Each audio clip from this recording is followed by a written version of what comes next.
Assalamualaikum warahmatullahi wabarakatuh. Nama saya Rani Kotera Lovercon dan di sini aku kan mempresentasikan tentang eh, tugas ketiga dari estetika dan sejarah komunikasi visual. Dan di tugas ketiga ini aku bakalan mempresentasikan tentang eh, empat karya yakni karya Barat, karya Timur, karya Nusantara dan karya Indonesia. Dan dari karya-karya ini akan aku analisis dengan teori estetika Edmund Burke Feldman. Dan yang pertama adalah Pea Shooter. Pea Shooter ini adalah sebuah karakter dari sebuah game yang sempat ngetrend di 2009 dan waktu itu dari awal rilis sampai 2010-an dia sangat ramai diperbincangkan dan banyak orang yang mengetahui game itu.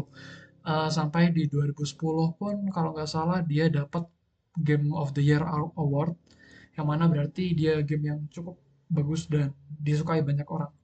Nah, karakter ini adalah karakter pertama yang kita gunakan dalam gamenya, yakni bernama Pea Shooter. Pea Shooter ini eh, karakter yang pertama kali ada di dalam gamenya dan senimannya adalah Rich Warner, seorang seniman dari PopCap sendiri, dan aku kurang tahu ini sebenarnya dia itu seorang senimannya yang bikin ini atau dia itu salah satu art direktornya, karena belum ada kejelasan yang aku temuin tentang artisnya dari karakter ini.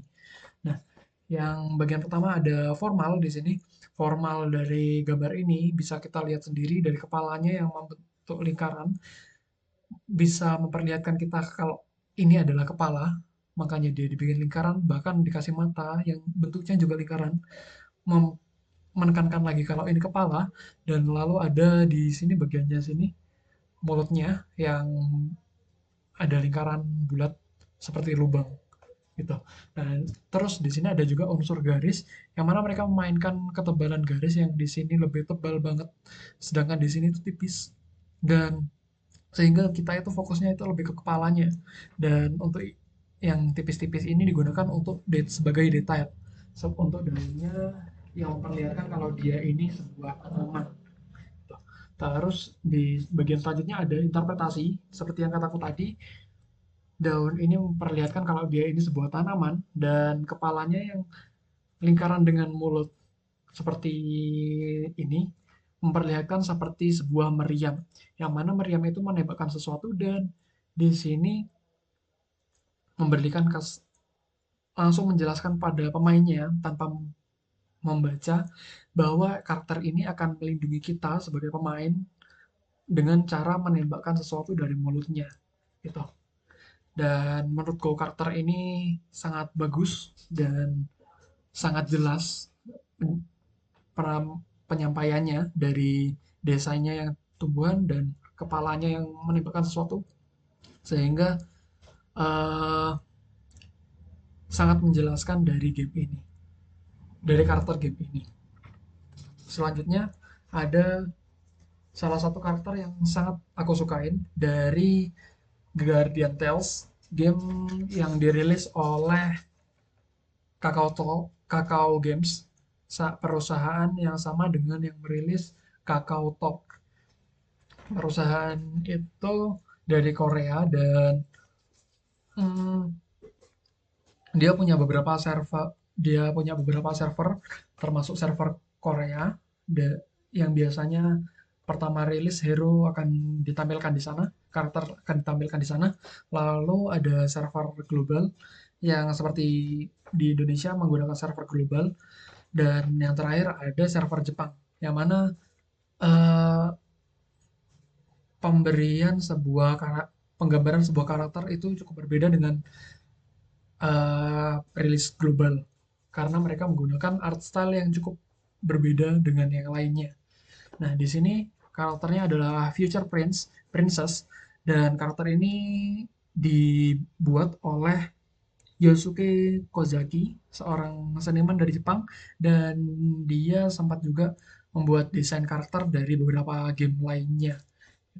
Dan karakter ini menurut saya sangatlah menarik dari yang pertama kita bahas formal dulu dengan art style-nya yang sangat anime dan sedikit berbau Ghibli menurutku, dan penggunaan warnanya yang cukup banyak dengan kepalanya yang sebagai rambutnya yang blonde sehingga memberikan sebuah highlight pada gambar ini, lalu bajunya yang sedikit gelap dan memberikan efek kedalaman dalam gambar ini. Lalu ada bagian interpretasi dari gambar ini seperti yang kita bisa lihat, seperti kepalanya yang berambut blonde di gamenya sendiri. Karakter yang memiliki rambut blonde itu cukup jarang, dan biasanya yang memiliki rambut blonde adalah karakter-karakter yang memiliki status sosial yang cukup tinggi, seperti karakter satu ini seorang putri kerajaan. Nah, di ceritanya sendiri, eh, kerajaan dia hampir di ujung kehancuran, sehingga dia memaksanya untuk menjadi seorang pejuang untuk melindungi rakyatnya. Di sini bisa juga kita lihat dari bajunya yang bukan seperti seorang putri, namun seorang pendekar dengan armornya yang di beberapa bagian tubuhnya, dan juga shell-nya yang memperlihatkan yang memberikan sebuah efek dramatis. Lalu ada juga sabit yang digunakan olehnya. Sabit ini hanyalah tongkat biasa, namun tongkat ini memiliki sebuah lubang untuk kekuatan dari karakter ini mengalir menjadi sebuah sabit. Penggunaan kekuatan sebagai atau magic sebagai senjata menjadi sebuah hal yang sangat menarik menurut saya, karena memperlihatkan bahwa dia itu selalu mengeluarkan kekuatannya dan memperlihatkan juga sebagai seorang karakter yang sangat kuat di gamenya. Tak hanya itu, storytellingnya juga terlihat dari tangkisnya yang desainnya hanyalah biasa saja, namun sangat cocok dengan world building dari game tersebut, yang mana eh, kerajaan hampir di ambang kehancuran, dan dia hanya menggunakan tangki sebuah tameng biasa yang biasanya hanya digunakan oleh prajurit biasa. Menurut saya, karakter ini sangatlah bagus dengan interpretasinya dari eh, seberapa cocok dia dengan ceritanya, dengan dunianya, dan karakternya sendiri. Bagaimana dari matanya terlihat sebagai karakter yang sangat mendalam. Selanjutnya ada juga karya yang ketiga, karya Nusantara. Yang di sini saya ambil adalah sebuah karya dari Raden Saleh. Karya ini adalah lukisan potret Anumerta dari Herman Willem Daendels, atau yang biasa kita kenal sebagai Daendels, eh, seorang administrator Belanda kolonial dan seorang gubernur. Dia itu sebenarnya itu seorang perwira militer Belanda. Nah, dari gambar ini bisa kita lihat sebagai bajunya yang cukup detail dengan bunga-bunga. Di dalamnya terdapat banyak unsur garis yang memberikan sebuah detail di sini. Tak hanya detail di garis di sini, namun ada juga di sini sebagai pelindung sininya. Lalu ada juga bintang di bagian sini dan lingkaran untuk memperlihatkan sebuah badge yang dia pakai.